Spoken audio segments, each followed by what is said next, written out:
8. Wooden table पे चाय के 2 कप और एक प्लेट में टी केक रखा हुआ था।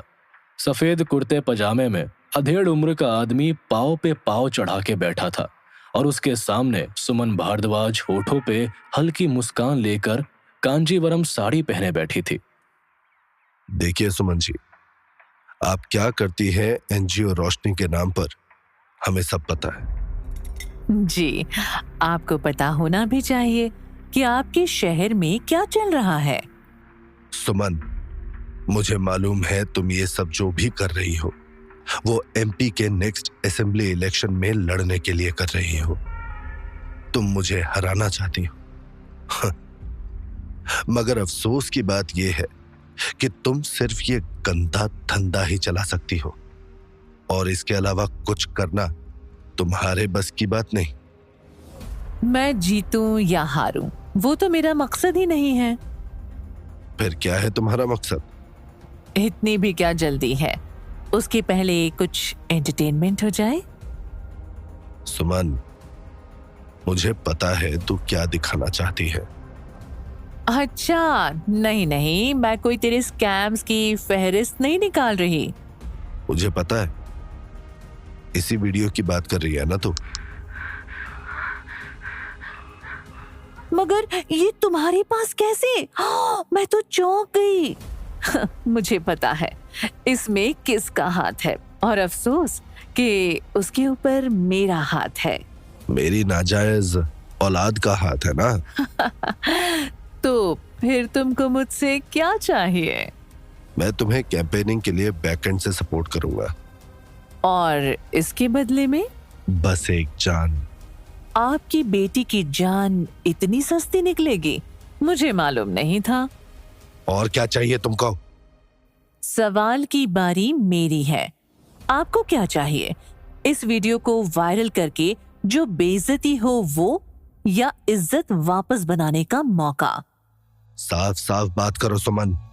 सुमन, मेरा बाप आज जिंदा होता तो शायद ऐसे ही मुझे बुलाता, सुमन। तो तुम्हें बदला चाहिए। सही समझा। मेरा बाप तेरे पॉलिटिकल करियर का एक बड़ा सा पत्थर था, इसीलिए तूने झूठे करप्शन के चार्जेस लगाकर उसे मरवा दिया, और वो भी किससे? अपनी ही बीवी से।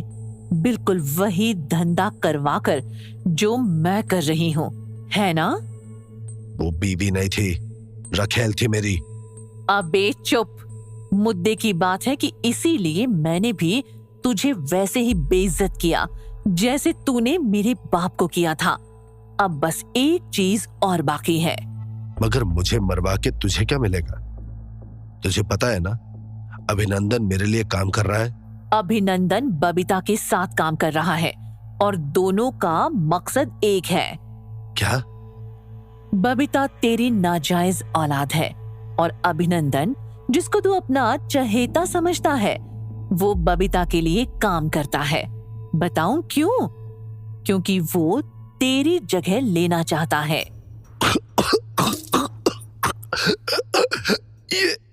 ये चाय में क्या मिलाया था तुमने?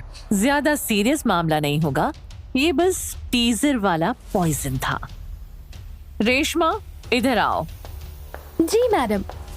इनकी तबीयत खराब हो रही है, इनको उल्टी करवाओ, वही इलाज है इनका।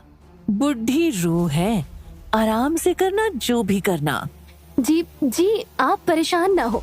सुमन अपनी साड़ी संभालते हुए सोफे के ऊपर अपने पैर चढ़ा के बैठ जाती है।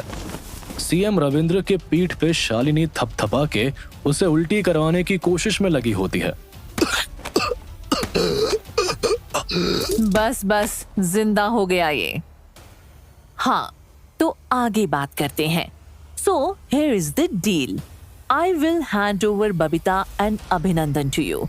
You will go to the press and accept कि तुमने मेरे बाप को मारा है। और इससे मुझे क्या मिलेगा? जेल। मुजरिम को तो जेल ही मिलेगी ना। खैर, पॉइंट पर आते हैं। सबसे पहला पॉइंट, तू ये इलेक्शन नहीं लड़ेगा, वरना मैं तेरे सारे काले चिट्ठे और ये वीडियो वायरल कर दूंगी।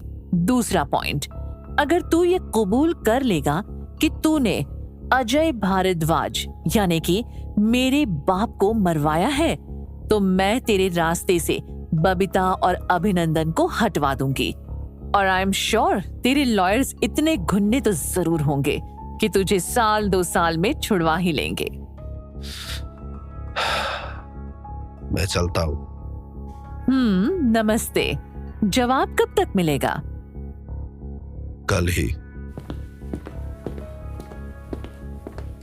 सीएम रविंद्र के निकलते ही रेशमा बनी शालिनी किचन की तरफ भाग के जाती है और जल्दी से बबीता को कॉल लगाती है। जल्दी बोलो, काम हो गया? मैम, सब गड़बड़ हो रहा है इधर। क्या मतलब? साफ साफ बोल। I think your life is in danger. मतलब? Fucking say it, damn it. मैंने रिकॉर्डिंग बना लिया है सुमन और रविंद्र के कॉन्वर्सेशन का। Very good. Now tell me, क्या लाइफ, क्या डेंजर? मैं वो बोलोगी? Hello hello. शालिनी के सामने सुमन खड़ी थी। शालिनी के मुंह पर फाख्ता उड़ा हुआ था। उसका चेहरा बिल्कुल सफेद पड़ चुका था। क्या हुआ? चौंक क्यों गई? नहीं, कुछ नहीं। वो तो बस मैं घर पर बात कर रही थी तुम? हाँ। तुम सितारे के गांव से हो क्या? जी बस हाँ, आस पड़ोसी। ठीक है, बाहर की प्लीज सफाई करवा दो और मुझे एक कप ग्रीन टी दे देना उसके बाद। जी ओके। और हाँ, तुमने ये सब जो अभी देखा वो इस घर से बाहर नहीं जाना चाहिए। जी। तभी सुमन का फोन बज उठता है और वो कमरे से चली जाती है। शालिनी राहत की सांस लेती है और जल्दी जल्दी किचन का कचरा डंप करने के बहाने घर से बाहर निकलने की कोशिश करने लगती है। उधर दूसरी तरफ रिया जेल में नारायण के सामने अभी भी बैठी हुई थी। आप अपनी कहानी कब शुरू करेंगी? आप मुझे अरेस्ट कब करेंगे? मुझे मेरा काम मत बताओ रिया बार बार।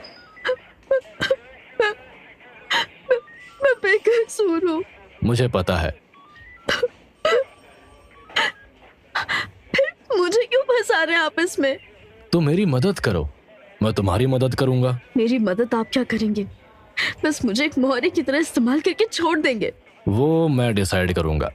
मैं शायद तुम्हारी जिंदगी भी बदल सकता हूँ अगर तुम मेरे लिए काम करो, ना कि उस धंधे वालियों के साथ। उसके बाद? तोहफे में तुम्हारी आजादी काफी नहीं है? नहीं। फिर क्या चाहिए तुमको? पहले ये काम खत्म करते हैं, फिर बताऊंगी। ओह ये लो, हम सही रास्ते पर है। मिस्टर रविंद्र ने कन्फेशन वायरल कर दिया है। एक सनसनी खबर हमारे सामने आ रही है। ये खबर मध्य प्रदेश के चुनाव का पासा पलट सकती है। हमारे सूत्रों के मुताबिक 10 साल पुराना भारद्वाज मर्डर केस आज रिजॉल्व हो गया है। इस सारी साजिश के पीछे जाने माने नेता रविंद्र राव का हाथ है, जो अभी फिर से सीएम की सीट के लिए अपनी किस्मत आजमाना चाहते थे। अब देखते हैं आगे क्या होता है। बने रहिए रिपोर्टर निधि मुखर्जी के साथ ओनली ऑन NDTV न्यूज। ये अजय भारद्वाज कौन है? सब पता है तुम्हें, फिर भी एक्टिंग अच्छा कर लेती हो। सुमन का बाप? तुम्हारी वजह से ये मिनिस्टर कन्फेशन देने पे मजबूर हुआ है, तो ये भी पता ही होगा तुम्हें, राइट? इसका मतलब कुछ तो बहुत बड़ा होने वाला है। शायद किसी का खून। मतलब कौन मरने वाला है? आपको सब पता चल जाएगा। पहले तो आप मुझे ये बताइए कि आप मुझसे ऐसे क्यों बात कर रहे हैं जैसे कि आपको पता ही नहीं है कि मैं शुरू से आप ही के लिए काम कर रही थी।